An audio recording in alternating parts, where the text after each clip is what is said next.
আসসালামু আলাইকুম। সিএফআর লেকচারের পক্ষ থেকে সবাইকে স্বাগত জানাচ্ছি। আমরা গত ক্লাসে প্রেজেন্টের 4টি টেন্সের কোন টেন্সের বাংলা কেমন এটা আমরা আলোচনা করেছি। এখন প্রেজেন্টের কোনটার ইংরেজি কিভাবে বলতে হয় আমরা এর উপর আজকে ক্লাসটি নিব। তাহলে প্রেজেন্ট ইনডিফিনাইট টেন্সের ইংরেজি কিভাবে আমরা বলবো? প্রথমে সাবজেক্ট বলবো, তারপর মূল ভার্বের প্রেজেন্ট ফর্ম, তারপরে অবজেক্ট যদি থাকে। অবজেক্ট যে একটা বাংলা বাক্যে থাকবে এমন কোনো বাধ্যবাধকতা নেই। যেমন আমি লিখি, এখানে কি অবজেক্ট আছে? নেই। কিন্তু যদি বলি যে আমি একটি চিঠি লিখি, এখানে একটা চিঠি, এটা হচ্ছে অবজেক্ট।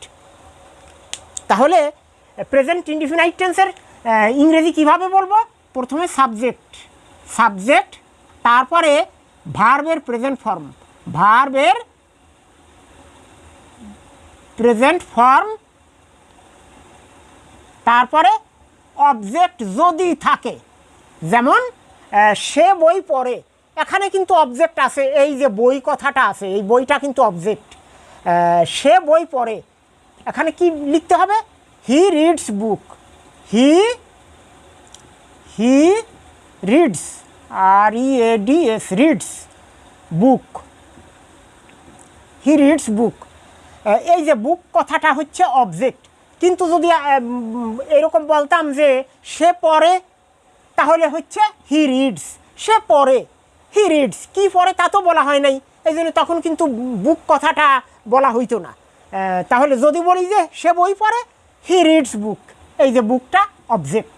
আর এখানে এস হয়েছে কি কারণ? এস হয়েছে এই জন্য যে সাবজেক্টটা third person singular number.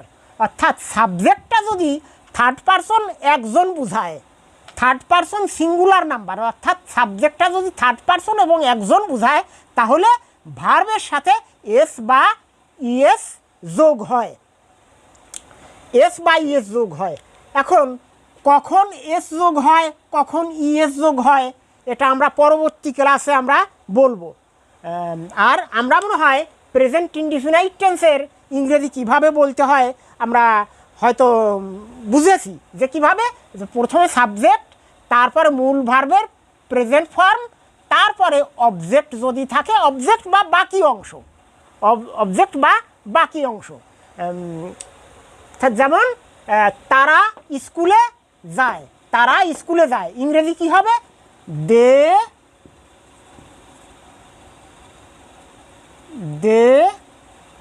Go to school. They go to school. এখানে টু হয়েছে কেন? স্কুল শব্দটার সঙ্গে মেইন শব্দ হচ্ছে স্কুল, কিন্তু লেখার সময় বলার সময় আমরা স্কুলে রেকার আছে, এই জন্য এখানে টু হবে। এই হচ্ছে বিষয়টা। তাহলে তারা স্কুলে যায়, দে গো টু স্কুল। যদি বলতাম যে সেই স্কুলে যায়, তাহলে he goes to school. He third person singular number, এই জন্য হি গোস টু স্কুল। আর তাহারা স্কুলে যায়, দে গো টু স্কুল। আমি একটি চিঠি লিখি, আই রাইট এ লেটার। কিন্তু যদি বলতাম যে আমি লিখি, আই রাইট, এখানে তো অবজেক্ট নাই, একটা চিঠি বলি নাই, এই জন্য আমি লিখি, আই রাইট। সে লেখে, হি রাইটস, তার কারণ হিটা থার্ড পারসন সিঙ্গুলার নাম্বার, এই জন্য। তারা লেখে, তারা বা তাহারা লেখে, দে রাইট বলবো কেন? দেটা থার্ড পারসন, কিন্তু দে তো আর সিঙ্গুলার নাম্বার না। ভার্বের সাথে এস বা ইএস যোগ হয় হচ্ছে সাবজেক্টটা যদি থার্ড পারসন সিঙ্গুলার নাম্বার হয়, অর্থাৎ থার্ড পারসন একজন বোঝায়, তাহলে ভার্বের সাথে এস বা ইএস যোগ হয়। কিন্তু সাবজেক্টটা যদি থার্ড পারসন প্লুরাল নাম্বার হয়, তাহলে ভার্বের সাথে এস বা ইএস যোগ হয় না। এই জন্য তাহারা লেখে, দে রাইট। সে লেখে, হি রাইটস। সে একটি চিঠি লেখে, হি রাইটস এ লেটার। আর আমি একটি চিঠি লিখি, আই রাইট এ লেটার। আমরা মনে হয় প্রেজেন্ট ইনডিফিনাইট টেন্সের ইংরেজি কিভাবে বলতে হয়, লিখতে হয় বুঝতে পেরেছি। এখন প্রেজেন্ট কন্টিনিউয়াস টেন্সের ইংরেজি বলবো এবং আলোচনা করব আমি।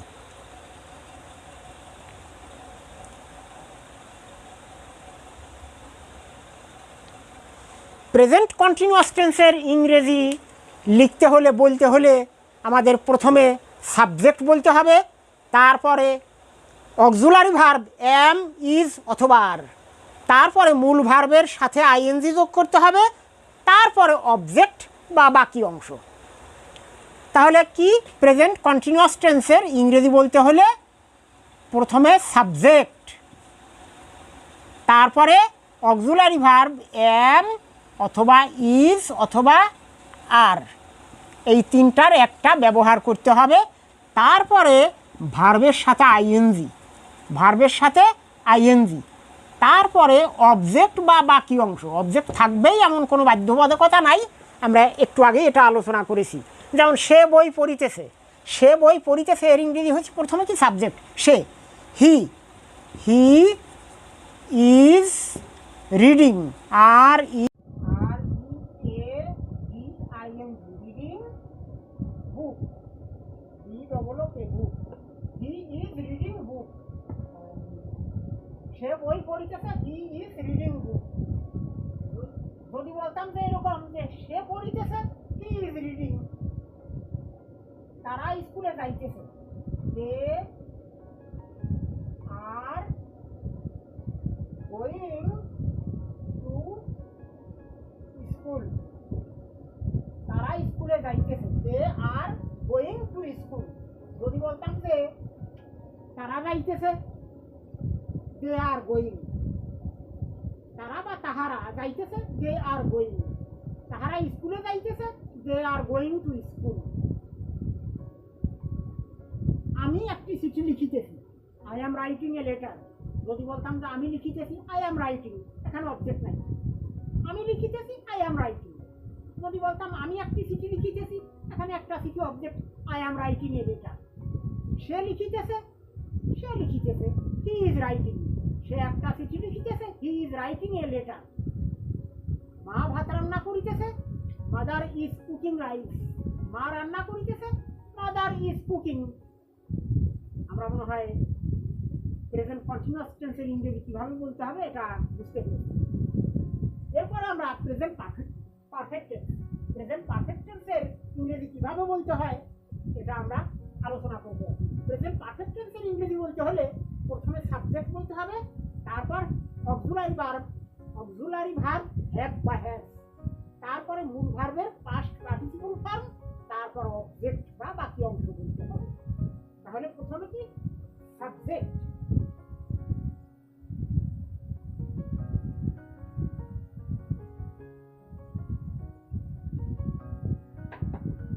প্রথমে পারফেক্ট টেন্সের ইংরেজি বলতে হলে প্রথমে সাবজেক্ট, তারপরে হ্যাভ অথবা হ্যাজ, হ্যাভ অথবা হ্যাজ, অক্সিলারি ভার্ব হ্যাভ অথবা হ্যাজ, তারপরে ভার্বের পাস্ট পার্টিসিপল ফর্ম, মূল ভার্বের পাস্ট পার্টিসিপল ফর্ম,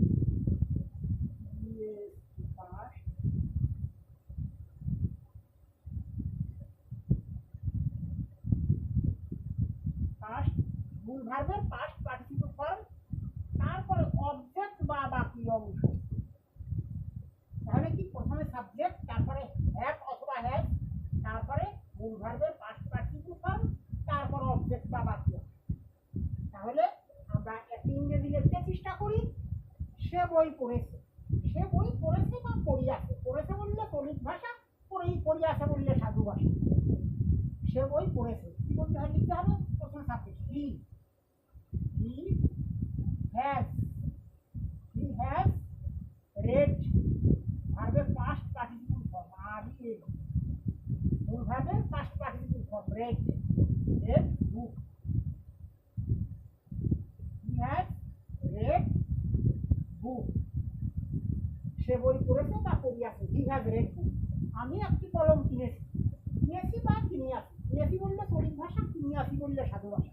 আমি একটি কলম কিনেছি,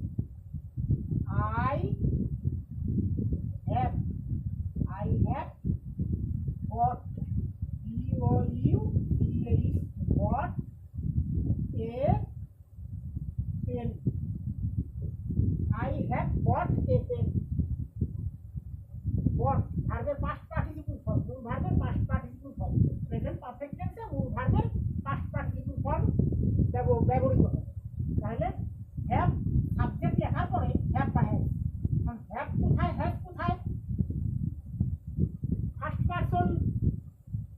হ্যাভ ব্যবহৃত হবে, সেকেন্ড পারসনেও হ্যাভ ব্যবহৃত হবে, আবার থার্ড পারসন প্লুরালেও কিন্তু হ্যাভ ব্যবহৃত হবে। শুধুমাত্র থার্ড পারসন সিঙ্গুলার নাম্বার হইলে হ্যাজ ব্যবহৃত হবে। আমি আবারও বলি, ফার্স্ট পারসনে হ্যাভ ব্যবহৃত হবে, সেকেন্ড পারসনেও হ্যাভ ব্যবহৃত হবে, থার্ড পারসন প্লুরালে হ্যাভ ব্যবহৃত হবে। আর শুধুমাত্র থার্ড পারসন সিঙ্গুলার নাম্বারে হ্যাজ ব্যবহৃত হবে। আমার মনে হয় বুঝতে পেরেছি। তাহলে প্রেজেন্ট পারফেক্ট টেন্সের ইংরেজি কিভাবে বলতে হবে? প্রথমে সাবজেক্ট বলতে হবে, তারপরে অক্সিলারি ভার্ব হ্যাভ বা হ্যাজ ব্যবহৃত হবে, তারপর মূল ভার্বের পাস্ট পার্টিসিপল ফর্ম, তারপর অবজেক্ট বা বাক্য। মা ভাত রান্না করেছে, মাদার হ্যাজ কুকড রাইস,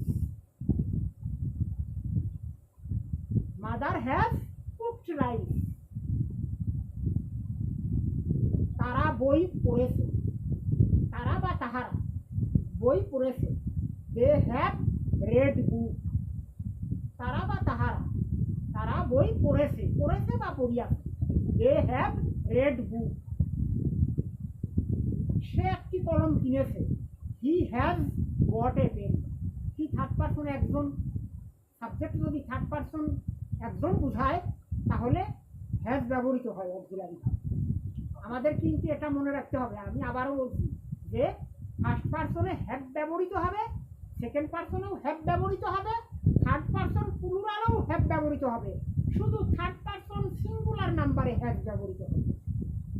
সে একটি কলম কিনেছে, he has bot a pen. আমি একটি কলম কিনেছি, I have bought a pen. আমার মনে হয় প্রেজেন্ট পারফেক্ট টেন্সের ইংরেজি কিভাবে বলতে হবে আমরা বুঝতে পেরেছি। এরপরে আমি এখন প্রেজেন্ট পারফেক্ট কন্টিনিউয়াস টেন্সের ইংরেজি কিভাবে বলতে হয় এটি আমি লিখব, আলোচনা করব।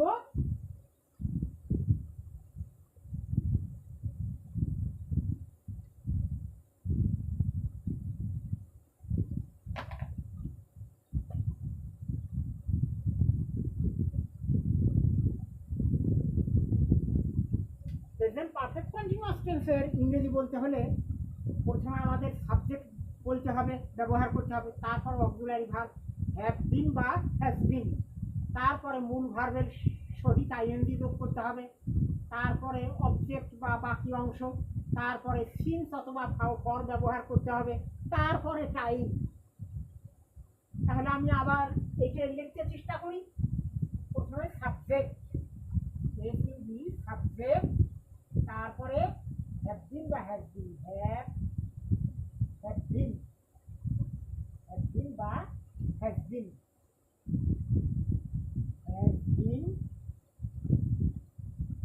তারপরে ভার্বের সহিত মূল ভার্বের সহিত আইএনজি। প্রথমে সাবজেক্ট, তারপরে হ্যাভ বিন বা হ্যাজ বিন, তারপর মূল ভার্বের সহিত আইএনজি, তারপরে অবজেক্ট বা বাকি অংশ, অবজেক্ট বা বাকি অংশ, তারপরে সিন্স অথবা ফর, SIN, সিন্স অথবা ফর, সিন্স অথবা ফর, তারপরে টাইম, টাইম। বুঝতে হবে প্রথমে সাবজেক্ট, তারপরে হ্যাভ বিন বা হ্যাজ বিন, তারপরে মূল ভার্বের সাথে আইএনজি, তারপর অবজেক্ট বা বাকি অংশ, তারপরে সিন্স বা ফর, তারপরে টাইম। তাহলে আমরা ইংরেজি লিখতে চেষ্টা করি। এখন সে 5 মিনিট ধরে বই পড়িতেছে বা পড়ছে। He has been reading, READING, reading book for 5 minutes.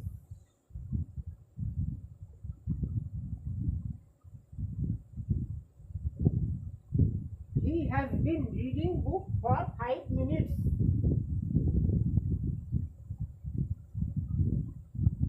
তাহলে কিভাবে? প্রথমে সাবজেক্ট, তারপরে হ্যাভ বিন বা হ্যাজ বিন, তারপরে মূল ভার্বের সাথে আইএনজি, তারপরে অবজেক্ট, এই যে বুক, তারপরে সিন্স অথবা ফর, তারপরে time 5 minutes, MINUTES, minutes.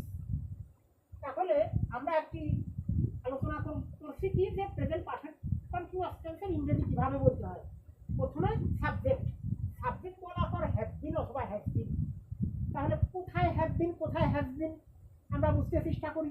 First পারসনে হ্যাভ বিন, সেকেন্ড পারসনে হ্যাভ বিন, থার্ড পারসন প্লুরালেও হ্যাভ বিন। শুধুমাত্র থার্ড পারসন সিঙ্গুলার নাম্বার হইলে হ্যাজ বিন ব্যবহৃত হবে। যেমন he third person singular number, এই জন্য হ্যাজ বিন। তারপর মূল ভার্বের সহিত আইএনজি, তারপরে অবজেক্ট যদি থাকে, তারপর সিন্স অথবা ফর। এখন কোথায় সিন্স কোথায় ফর আমরা ব্যবহার করব এটা আমরা বুঝতে চেষ্টা করি। এই যে ধরে, ধরে বা যাবো, ধরে বা যাবত বললে ফর হবে। তাহলে কি যে ধরে, ধরে অথবা যাবো, ধরে বা যাবত এরকম থাকলে ফর। আর হতে বা থেকে এরকম বললে সিন্স। হতে, হতে বা থেকে বললে সিন্স, হতে বা থেকে বললে সিন্স। এখানে বলেছে সে 5 মিনিট ধরে বই পড়িতেছে বা পড়ছে। He has been reading book for 5 minutes. তিনি 1956 সাল হতে এখানে বাস করিতেছে। তিনি, he has been living here since 1956। তিনি 1956 সাল হইতে এখানে বাস করিতেছে। He has been living here since 1956। আমি 5 মিনিট ধরে একটি চিঠি লিখিতেছি। I have been writing a letter for 5 minutes. মা 10 মিনিট ধরে ভাত রান্না করিতেছে। Mother has been cooking rice for 10 minutes. মা 10 মিনিট ধরে ভাত রান্না করিতেছে। Mother has been cooking rice for 10 minutes. আমি 10 মিনিট ধরে একটি চিঠি লিখিতেছি। I have been writing a letter for 10 minutes. আমরা মনে হয় বুঝতে পেরেছি। ধন্যবাদ।